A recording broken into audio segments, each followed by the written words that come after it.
BRS ప్రభుత్వ హయాంలో అంతులేని అవినీతి జరిగిందని, 10 ఏళ్లలో ఏ అభివృద్ధి జరగలేదని సిపిఐ జిల్లా కార్యదర్శి ముడుపు ప్రభాకర్ రెడ్డి తెలిపారు.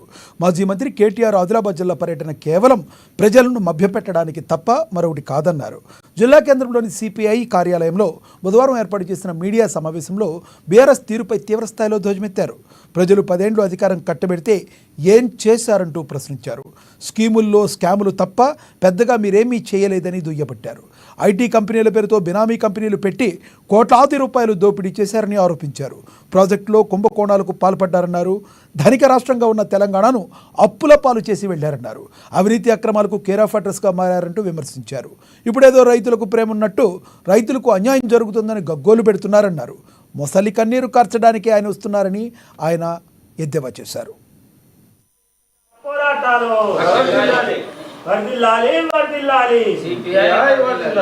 గౌరవ మాజీ మంత్రి కేటీఆర్ గారు రేపు ఆదిలాబాద్లో ఏదో ఒక రైతు భరోసాలో ఏదో ఒక పేరు మీద పర్యటన చేస్తూ ప్రజల్ని మొదలుపెట్టాలి. తెలంగాణలో 1200 మంది ప్రాణాలు బలి ఉన్న తెలంగాణలో 10 సంవత్సరాల పాలనలో రైతు రుణమాఫీ చేయలేదు. రైతులు డబ్బులు రెట్టింపు వడ్డీ కట్టిరు పాపం. చాలా మంది ఆత్మహత్యలు చేస్తారు తెలంగాణ 10 సంవత్సరాల పాలన. ఏది సరిగా ఒక ఇల్లు ఇవ్వలేదు, ఒక పెన్షన్ ఇవ్వలేదు, ఒక ఉద్యోగం ఇవ్వలేదు. 10 సంవత్సరాలు డామ్ డూమ్ అని చెప్పి ఐటీ కంపెనీలు పెట్టుకొని ఐటీలు అన్నీ తెలంగాణ కేటీఆర్ గారు బినామీ పేరుతో కోట్ల రూపాయలు సంపాదించారు. ప్రాజెక్టుల కుంభకోణం. తెలంగాణని సస్యశ్యామలమైన తెలంగాణని, ధనిక రాష్ట్రమైన తెలంగాణని అప్పుల పాలు చేసి కేసీఆర్ వాళ్ళ కుటుంబం 50 ఏళ్ళు వెనకపోయింది. 50 సంవత్సరాలు తెలంగాణ డెవలప్మెంట్ వెనకపోయింది. అంత ఆర్థికంగా 10 లక్షల కోట్లు దాదాపు తెలంగాణలో అవినీతి అక్రమాలు జరిగింది. ఇంకా మాట్లాడతారు ఈ ప్రభుత్వం 10 నెలల ప్రభుత్వాన్ని నేనేం కాంగ్రెస్ సమర్థిస్తలేను. ఒక 5 ఏళ్ల కొరకు అధికారం ఇచ్చిన 5 ఏళ్ళు ఎవరైనా చూడాలి.